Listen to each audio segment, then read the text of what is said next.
Une question de Maïk. Concernant la vidéo sur la sexualité et la spiritualité, où il parle des 3 feux du corps, sexuel, gastrique et kundalini.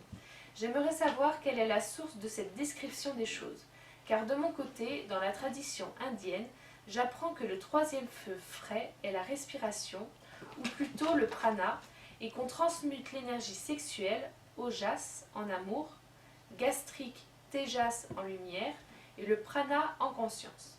La kundalini, elle, est décrite comme une tresse formée de ces 3 énergies et non dissociée. Ouais, ben, c'est comme je disais, en anglais, la table, on dit table, et en français, on dit table. Comment vous expliquez ça? Parce que l'un c'est de l'anglais, l'autre c'est du français. Donc le mot tradition veut dire que c'est quelque chose qui est traditionnel, quelque chose qui a été établi une fois pour toutes et qui est transmis de génération en génération. Et il faut savoir qu'une chose qui est traditionnelle est quelque chose qui est statique, qui ne varie plus. C'est-à-dire que si grand-papa nous a dit que tous les membres d'une famille sont menuisiers, ben, notre arrière-arrière-petit-fils sera menuisier aussi. Et peut-être qu'il n'aura pas envie d'être menuisier, mais il n'aura pas le choix parce que c'est une tradition. Donc les traditions, il faut faire attention. Après, chacun fait ce qu'il veut. Hein. Voilà, ce que j'explique moi, c'est selon la psyéso. Donc pour savoir où je le prends, mais dans la psyéso. Hein. Voilà, c'est pas compliqué.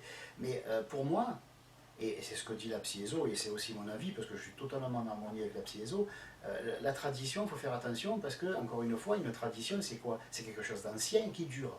Or, nous évoluons. L'âme est dynamique par nature. Okay? Une tradition est statique par nature. Donc, quand on essaye d'accoupler du dynamique avec du statique, il y a un arrachement. Hein, voilà. Sinon, ça devient un peu comme le bouddhisme, qui depuis 2500 ans prêche l'impermanence. Oui. Ce qui a de quoi se la prendre et se la mordre. Mais je ne ferai pas de commentaires là-dessus. Ça passe très bien en France, donc très bien que ça continue comme ça. Mais moi, je sais qu'une chose qui prône l'impermanence, c'est une chose qui devrait s'adapter au temps et changer régulièrement. Sinon, on ne prend pas l'impermanence. On dit, je suis une tradition, je ne bouge pas, je m'installe, je fais 10 tonnes, et ne me bougez pas, ne me demandez rien. Adaptez-vous ou partez. Voilà, c'est ça une tradition quelque part. Donc, l'avantage des traditions, si tant est qu'on puisse parler d'avantage, puisque moi je suis contraint, mais après c'est mon problème, hein. On n'est pas obligé d'épouser tout ce que je dis. Hein, c'est pour ça que je le propose, pour qu'il y ait le choix. Hein, parce que malheureusement, pour l'instant, il n'y a que des traditions. Donc moi je propose une non-tradition, quelque chose qui s'adapte avec le temps et qui a été adapté au fil du temps par les maîtres et même par certains professeurs qui ont rajouté leur grain de sel et qui ont mis au goût du jour, de manière à ce que justement ne reste que les lois et les principes cosmiques ou de l'âme animique, et de manière à ce que l'être humain puisse souffler un peu et voilà, et ne pas vivre à notre époque, comme je vois certains jeunes, les pauvres, qui vivent à notre époque comme on vivait il y a 2000 ans. À ce moment-là, c'est sûr qu'il n'est pas question de mettre des disques, il n'est pas question, je ne vais pas nourrir les traditions, mais il y en a qui sont très belles par ailleurs. Mais après, voilà, les jeunes qui en font partie, il ne faut plus qu'ils écoutent les Rolling Stones. Je dis les Rolling Stones parce que c'est ce qui me vient. Il ne faut pas, surtout pas les musiques d'aujourd'hui qui sont considérées presque comme sataniques, etc. À un moment donné, on se dit, bon, on fait quoi? On continue à suivre une tradition ou se suivre soi, ou on se suit soi? Et l'avantage de la psyéso, et c'est sûrement le seul avantage, c'est qu'on nous dit de nous relier à nous-mêmes, c'est se relier à soi-même. Donc si moi j'ai envie d'écouter de la musique de Fada, j'écoute de la musique de Fada, que ça tape sur les casseroles, ou qu'il y a des grincements. Si je trouve ça harmonieux, c'est mon problème. Et nul ne me dira dans l'étude que je fais que c'est pas bien. On me dira, c'est bien si c'est bien pour toi. Voilà.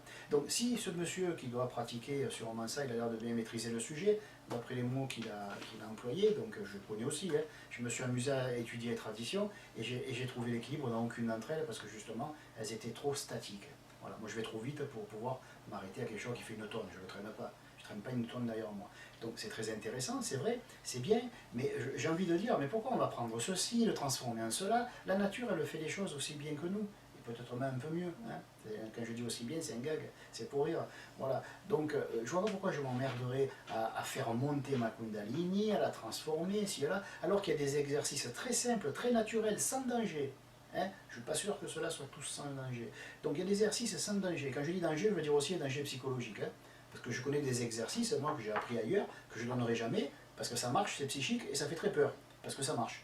Donc il y a des gens qui ne sont pas prêts. Il y en a qui font des exercices tout en croyant qu'ils ne vont pas y arriver. Donc ils se sentent en sécurité. Et d'un coup, ils sortent de leur corps, d'un coup, ils ont un contact avec les morts ou que sais-je, et d'un coup, ils se font peur, et voilà, ils se font popo dessus, et du coup, ben, ils se demandent qu'est-ce qui leur arrive. Moi, je dis que l'être humain ne devrait jamais être traîné par ce qui suit. il ne devrait pas pousser ce qui suit. Il devrait avancer en harmonie avec ce qu'il apprend. Il n'y a pas à suivre, il n'y a pas à pousser. Pousser, c'est je prends un bloc et j'essaye de le faire avancer. Je dis, oh là là, qu'est-ce que je rame? Bien sûr, parce que je pousse une tradition, et cette tradition, elle est lourde, elle est antique, elle est archaïque, voilà. C'est pas une critique, c'est comme ça. Bon.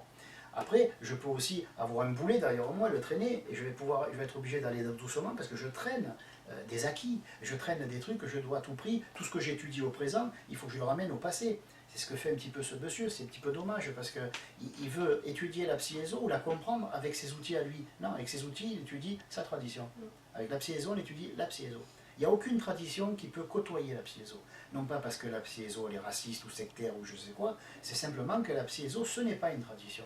La psyéso, c'est quelque chose qui va dire à un agis et à l'autre il va dire n'agis pas, parce qu'un il faut qu'il agisse et l'autre il ne faut pas qu'il agisse. Donc la psyéso elle est faite pour l'homme, alors que la plupart des traditions font en sorte que l'homme soit pour les traditions. C'est l'homme qui suit les traditions. On l'a vu avec l'Église catholico-romaine, on l'a vu avec la plupart des religions, c'est tu ne feras pas ceci, tu ne feras pas cela, et merde. J'ai envie de dire, mais qui c'est qui a écrit ça? C'est vraiment Dieu ou c'est des hommes? Oui, mais inspiré par Dieu, je me demande. Parce que si vraiment l'homme était inspiré par Dieu, je pense que Dieu, plus dynamique que ça, tu meurs. Hein. Parce que Dieu, c'est quelque chose, il est de partout à la fois, le centre est de partout, et la circonférence nulle part, ou l'inverse. Je ne me rappelle plus le truc de Théliard de Chardin. Voilà. Donc ce que je veux dire, c'est que Dieu est une énergie. Donc c'est quelque chose qui n'est pas statique, c'est pas quelque chose de lourd. Une tradition, c'est tous les jeudis tu feras ça, tous les lundis tu feras ça, tu ne feras point ceci, tu ne feras point cela, et oui, mais si moi j'ai envie de le faire, ah tu le fais pas. Et comment je fais sinon? Ah ben tu quittes la tradition. Et tous les bons côtés de la tradition, ah ben tu les laisses avec. Eh ben non. Alors il y en a qui ont compris, il y en a qui ont commencé à chercher le meilleur de chaque tradition, qui en ont fait une synthèse, c'est bien, mais qui se réjouissent, et il y en a qui l'ont fait il y a 6000 ans. Et ça s'appelle la psyéso. Bon, bien sûr, il y a 6000 ans, certaines traditions n'existaient pas. Mais au fur et à mesure, ce qu'ont fait les maîtres du passé, et même les grands maîtres du passé, parce que ça dépend, hein. Les grands maîtres sont les dirigeants, et c'est surtout les maîtres qui faisaient un petit peu évoluer. Les maîtres étant plus près des hommes, puisque c'était des hommes eux-mêmes, ben, quand ils voyaient que par exemple que l'être humain avait un souci avec le sexe, ils essayaient de le conseiller à ce propos. Mais on ne va pas conseiller quelqu'un qui a envie de faire l'amour une fois par an, comme on va conseiller quelqu'un qui a envie de faire l'amour 2 fois par jour. Où est le beaucoup de l'un et où est le pas assez de l'autre? Et voilà. Donc c'est là où il faut avoir un petit peu d'intelligence. Il faut... c'est vrai que c'est bien, on va s'asseoir, on va faire monter la Kundalini. Je l'ai pratiqué tout ça. Et si j'ai arrêté, c'est qu'il y a une raison. Après, bon, c'est pas parce que moi j'ai arrêté que tout le monde doit arrêter. Ce que je veux dire, c'est que j'ai eu le temps en 38 ans en tout, hein, j'ai commencé jeune, donc ça fait 38 ans que j'ai commencé. J'ai passé en revue tous ces trucs-là. J'ai même commencé par le zen, hein, le zazen, le zen soto. Toutes ces choses-là, c'était bien, mais chaque fois, il manquait quelque chose. Dans le bouddhisme, il manque quelque chose, un peu de dynamisme. Dans ceci, il manque cela, etc. Et finalement, un jour, j'ai trouvé la psyéso et on m'a dit, écoute, quoi que tu fasses, du moment que tu vas dans ta direction à toi, tu t'atteindras toi-même. Et ça tombe bien, tu n'as pas à t'atteindre, c'est déjà fait. Dès l'instant où tu es né, tu étais toi. Donc tu ne peux pas te chercher, tu n'as pas à te chercher, tu t'es déjà trouvé. Celui qui cherche ce qui doit être cherché, c'est une seule et même chose, c'est toi. C'est le toi intérieur, le soi intérieur. Bon. Une fois qu'on sait ça, d'entrée, c'est comme si on disait, voilà, j'ai la fin, j'ai commencé par la fin, maintenant je vais revenir en arrière, je vais terminer par le début. Autrement dit, je vais me détendre, et je vais étudier ce que j'aime, et si ça ne me plaît pas, je vais l'envoyer balader, et si on me dit, tu feras pas ceci, tu feras pas cela, je dis à la personne, ben t'as qu'à l'assumer toi, si ça te fait plaisir, mais quand on voit la tronche des gens qui disent, il faut pas faire ceci, cela, on les voit, ils sont tristes. Hein, on dirait l'époque des rigolus et des tristus, là, dans le pif. On dirait les tristus, ils sont moroses, ils sont mornes, il n'y a pas de joie. Je vois bien les gens qui sont des spiritualistes, qui ne veulent pas, s'ils font un paix, ils se suicident. Parce qu'il ne faut pas qu'ils soient des humains ordinaires, vous comprenez? Voilà, quand on en arrive à être comme ça, et qu'on rencontre la psyéso, on se dit, waouh, là vraiment on se lâche, quoi. On se dit, ah ben voilà, j'ai trouvé la vie, j'ai trouvé ma vie, je me suis trouvé. Parce qu'il n'y a pas à se chercher. Les gens se cherchent dans les études, il n'y a pas à se chercher. Les études, c'est un plus. Quand on fait de la géo, si on oublie, en faisant la carte de France, si on oublie un contour, ben on ne meurt pas. On n'a même pas une mauvaise note, puisque c'est pour le plaisir. C'est un plaisir constant, l'étude de la psyéso. On s'étudie soit, oui, dans le sens qu'on est déjà acquis. Hein. Bon, maintenant, on va passer en revue tous nos trésors. Mais on n'a pas à les trouver. On n'a pas à prendre des risques de les trouver et après de les perdre. Il n'y a rien à trouver, il n'y a rien à perdre. Tout est déjà là. Donc on passe un temps fou à se faire plaisir.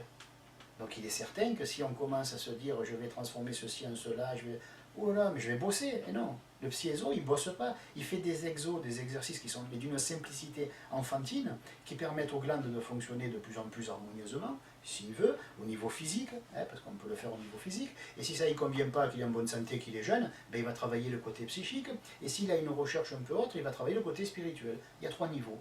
Il choisit librement, il fait ce qu'il veut. Et le jour où il dit ben, j'aurais dû faire plus ceci, on lui dit ben, t'es couillon, t'avais qu'à commencer avant. Voilà, on ne va pas l'engueuler, on va pas. Voilà. Donc ce que je veux dire, c'est qu'il faut comparer. On ne compare pas une femme et un homme, on ne compare pas un canon et un revolver. Donc comparons ce qui est comparable. Je ne dis pas que les traditions sont pas bien. Moi je dis que j'en ai fait le tour et que j'en suis revenu largement. Hein, que franchement, j'aurais l'impression de régresser si je prenais une tradition. Mais ça c'est moi. Ça ne veut pas dire que c'est la vérité. Ça veut dire que c'est la mienne et je l'assume. Voilà. Après, si on veut comprendre la psyéso, il faut oublier tout ce qu'on a appris. Parce que sinon on amène tout le passif, tout le passé. Et même si une tradition était impeccable, si avec cette tradition on juge notre tradition, on fait une erreur, on n'est pas honnête. On n'est pas honnête. On ne peut pas juger le nouveau avec l'ancien. Et quelles que soient les connaissances acquises, c'est toujours de l'ancien. Et souvent, l'ancien, c'est du passif. Et le passif, c'est le passé, et c'est lourd. Voilà. Donc, pour y répondre, je dirais que je ne sais pas quoi lui répondre, parce que, franchement, je ne peux pas, avec ses mots à lui, s'il pense que ça c'est mieux, ben, qu'il le fasse, grand bien lui fasse, ça ne me dérange pas. Moi, je préfère faire ça. Je suis là-dedans. Ben de même que lui, si un jour il enseigne, ben il va enseigner ça, et moi que j'enseigne, de mon côté, j'enseigne la psyéso. Donc après, les deux, je ne vois même pas l'intérêt de relier. Je ne suis pas pour ce qu'on appelle comment on appelle ça, l'œcuménisme. C'est une vaste fumisterie, l'écuménisme. C'est un petit peu de dire que la religion catholique, les musulmans, les ceci et cela, ils vont se serrer la main, mais dès qu'ils tournent le dos, ils vont se planter un poignard. C'est obligé, parce que chacun est un dirigeant suprême et il pense avoir la vérité. Et il rencontre quelqu'un qui pense la même chose, mais en cachette, et qui fait mine de lui accorder crédit. Mais non, il n'accorde rien du tout. C'est de la politique au niveau spirituel, c'est minable. Voilà. Donc les religieux avec les religieux, les matérialistes avec les matérialistes, et les vaches sont bien gardées. Et quand on est dans une religion et que ça ne plaît plus, ben on en change. Et une fois qu'on en a marre de changer de religion, eh ben, on prend le sens du mot, religarer, se relier, et on se relie à soi-même et on n'a plus besoin de courir à droite et à gauche. Ça y est, on est relié. Voilà. Merci pour ta question et à bientôt.